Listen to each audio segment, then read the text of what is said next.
Video में आगे बढ़ने से पहले एक रिक्वेस्ट है, ये वाला हमारा फर्स्ट चैनल है, इसको भी प्लीज़ सब्सक्राइब कर लेना। ये वाला चैनल का जो लिंक है इस वीडियो के डिस्क्रिप्शन में आपको मिल जाएगा। यहाँ पर भी डेली मैं शेयर बाज़ार के अपडेट्स आपको देता रहता हूँ। तो चलिए आगे बढ़ते हैं हमारे आज के दिन के चौथे वीडियो की तरफ। इसके पहले भी 3 वीडियो हम पब्लिश कर चुके हैं, वो नहीं देखे तो चाहे तो चैनल के वीडियो सेक्शन में जाकर उनको आप देख सकते हो।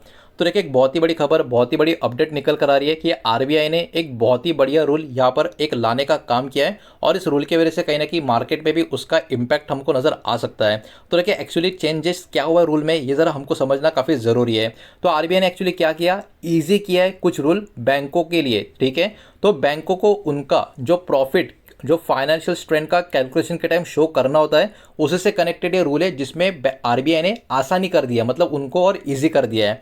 अब पहले क्या होता था, बैंकों को कहीं ना कहीं एक्स्ट्रा पैसा साइड में रखना पड़ता था जो बैड लोन्स यानी एनपीए होते उनके लिए। जो क्वार्टरली प्रॉफिट है उसको ऐड करने से पहले, कैपिटल कैलकुलेशन के पहले ये सारी चीज़ें उनको करनी पड़ती थी। लेकिन अभी जो ये नया रूल आएगा उसके कारण क्या होगा, तो देखिए बैंकों का रिजल्ट अगर प्रॉपरली ऑडिटेड या रिव्यू किया गया है तो बैंक इंक्लूड कर सकता है क्वार्टरली प्रॉफिट और भी आसान तरीके से। ये अभी का नया रूल आपको देखने को मिलेगा और इसका जो इफेक्टिव डेट है इस रूल का वो भी 8 मई 2026 का, मतलब एक्चुअली ये रूल अभी बैंकों के लिए चालू हो चुका है। देखिए, सिंपल मीनिंग की अगर हम बात करें तो बैंक अभी के टाइम क्या करेगी, बैंक अभी के टाइम और भी ज़्यादा फ्लेक्सिबल तरीके से अपना जो पैसा है मैनेज करने का काम करेगी। मतलब बैंकों के पास जो फ्रीडम था उसमें उनको और थोड़ा छूट यहाँ पर मिलता हुआ नजर आएगा, जो ओवरऑल बैंकिंग इंडस्ट्री के लिए, बैंकों के लिए बहुत ही अच्छे गुड न्यूज़ की तरह काम करते हुए हमको नजर आ सकती है। अब इसके कारण बैंकों का क्या एक फ़ायदा हो सकता है, तो बैंक और भी लोन यहाँ पर दे सकते हैं, बैंकों की जो लिक्विडिटी होगी वो भी इंप्रूव होती हुई हमको देखने को मिलेगी और जो कैपिटल है वो मैनेज करने का जो काम है और भी स्मूथ तरीके से यहाँ पर होता हुआ नज़र आ सकता है। तो ओवरऑल पूरा का पूरा जो बैंकिंग इंडस्ट्री है उनके लिए ये तो कहीं ना कहीं एक बहुत ही बड़ी गुड न्यूज़ यहाँ पर निकल कर आ रही है। अब देखिए, बात ये निकल कर आती है आरबीआई ने ये क्यों किया, वाई आरबीआई डिड दिस। तो देखिए, आरबीआई का ये मानना है, आरबीआई का ये बिलीव है कि इंडिया का जो बैंकिंग सेक्टर है अभी के टाइम पे काफ़ी मजबूत यहाँ पर बना हुआ है। एनपीएस मतलब बैड लोन्स की बात करें, ये अभी के टाइम पे भी कंट्रोल में देखने को मिलेंगे कंपेयर टू प्रीवियस ईयर। मतलब पिछले कुछ सालों में थोड़ा बहुत प्रॉब्लम नजर आ रहा था, लेकिन अभी के टाइम पे बैंक का ओवरऑल जो ढांचा है काफ़ी मजबूत देखने को मिल रहा है। इसके साथ साथ बैंक अभी के टाइम पे जो ओवरऑल स्ट्रॉन्गर रिस्क की बात करें, मैनेजमेंट सिस्टम्स की बात करें, उसमें भी अभी के टाइम पे काफ़ी मजबूत देखने को मिल रही है। मतलब ओवरऑल बैंकिंग सिस्टम में कोई बहुत बड़ा इशू आरबीआई को कहीं ना कहीं यहाँ पर सामने नजर नहीं आ रहा। ये सारी बातें यहाँ पर हमको देखने को मिल रही है। अब देखिए, करंट कंडीशन इंडिया का जो बैंकिंग सेक्टर है उसका एकदम शॉर्ट में यहाँ पर एक रिपोर्ट आया है। तो देखिए, इंडिया का जो बैंकिंग सेक्टर है करंटली काफ़ी हेल्दी नज़र आ रहा है। दिसंबर 2025 का जो डेटा है उसके हिसाब से इंडिया का बैंकिंग का जो कैपिटल एडिक्वेंसी रेशियो है वो 16.91% के करीब है और ग्रॉस एनपीए का जो लेवल है वो 1.89% के करीब यहाँ पर देखने को मिल रहा है, जो ओवरऑल एक्सपर्ट्स के नज़रिए से काफ़ी अच्छा नंबर है, काफ़ी हेल्दी नंबर है, जो एक काफ़ी मजबूत बैंकिंग पोजिशन को यहाँ पर शो कर रहा है। ओवरऑल ग्लोबल बैंकिंग का ट्रेंड का अगर हम बात करें तो पूरे दुनिया में बैंक्स अभी के टाइम पे फोकस कर रहे हैं किस तरीके से कैपिटल को और स्ट्रॉन्गर तरीके से, लिक्विडिटी तरीके से बेसल III रूल्स की तरफ यहाँ पर बढ़ाया जाए और इंडिया भी कहीं ना कहीं उसी गोल की तरफ मूव होता हुआ आपको नजर आएगा। इसीलिए कहीं ना कहीं आरबीआई ने बैंकिंग का जो रेगुलेशन है उसको फ्लेक्सिबल करने का काम किया गया है। ये भी बातें कहीं ना कहीं बाजार में निकल कर आ रही है, लेकिन ओवरऑल बात हमको बस इतनी समझ में आनी चाहिए, बैंकों के लिए आरबीआई ने कुछ अभी यहाँ पर रिलीफ दिए है, ये अपने आप में काफ़ी बड़ी बात है। तो अब तक तो सब कुछ बढ़िया, सब कुछ एकदम पॉजिटिव हमको नज़र आ रहा है, लेकिन इसमें कुछ पॉसिबल रिस्क भी है। अब उनको भी यहाँ पर थोड़ा बहुत हम समझने का कोशिश करते हैं।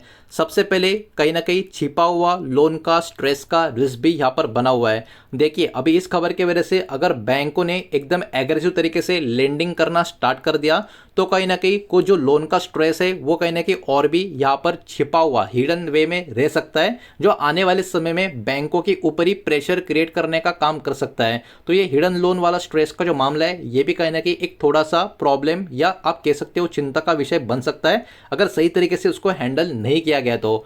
प्रॉफिट डिपेंडेंसी का भी एक रिस्क यहाँ पर बताया जा रहा है।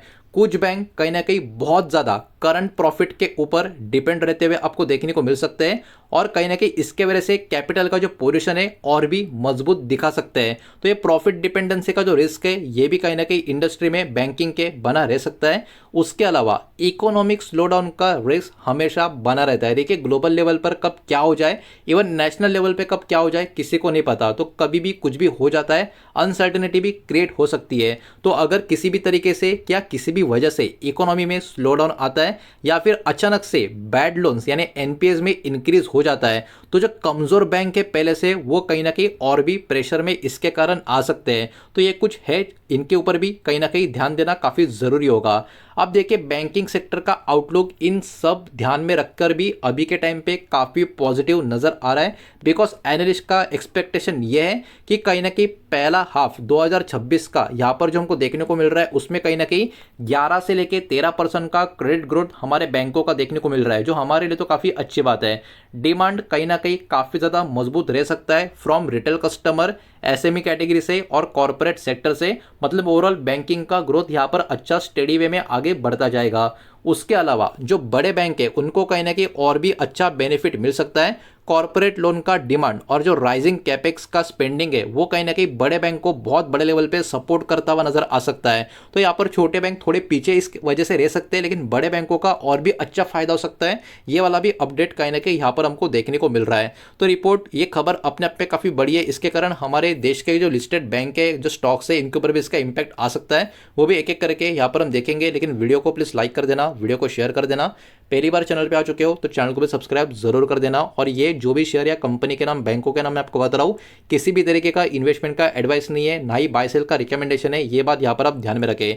तो यहाँ पर हम बात करें तो SBI, HDFC bank, ICICI bank, axis bank, Kotak Mahindra bank, IndusInd bank, bank of Baroda, Punjab national bank, AU small finance bank और आईडीएफसी फर्स्ट बैंक, ये सारे के सारे बैंक है, पूरा का पूरा बैंकिंग सेक्टर आप बोल लो, ये कहीं ना कहीं बाजार के फोकस में यहाँ पर बना रहेगा। तो देखिए ओवरऑल की टेक अवे की अगर हम बात करें, आरबीआई का जो ये नया रूल है कहीं ना कहीं हेल्प करेगा बैंकों को कैपिटल मैनेज करने के लिए और भी आसान तरीके से, और ओवरऑल फ्यूचर लोन ग्रोथ जो बैंकिंग की उसको भी सपोर्ट करता हुआ नजर आएगा। हालांकि स्ट्रॉन्ग असेट क्वालिटी मेंटेन करना और प्रॉपर रिस्क को कंट्रोल करना ये भी बैंकिंग सेक्टर के लिए अपने आप में एक बहुत बड़ा चैलेंज रहेगा। इन सारे चीज़ों को भी यहाँ पर हम सबको समझ कर रखना चाहिए। तो ओवरऑल डेटा खबर तो काफ़ी बढ़िया नज़र आ रही थी, वही मुझे आपके सामने प्रेजेंट करनी थी। उम्मीद करता हूँ वीडियो आपको समझ आया होगा, और ये सारा का सारा डेटा एजुकेशनल इन्फॉर्मेशनल पर्पस के हिसाब से ये किसी भी तरीके का इन्वेस्टमेंट का एडवाइस या स्टॉक का रिकमेंडेशन मैं आपको नहीं दे रहा हूँ, ना ही मैंने आपको दिया है। उम्मीद करता हूँ वीडियो समझ आया होगा, पसंद आया होगा तो वीडियो को लाइक करें, दोस्तों शेयर करें। पहली बार चैनल पर आ चुके हो तो सब्सक्राइब भी कर देना, और कोई भी स्टॉक में निवेश करने से पहले खुद की स्टडी रिसर्च जरूर करें, फाइनेंशियल एडवाइजर की सलाह जरूर लें। मिलते हैं नेक्स्ट वीडियो में, धन्यवाद।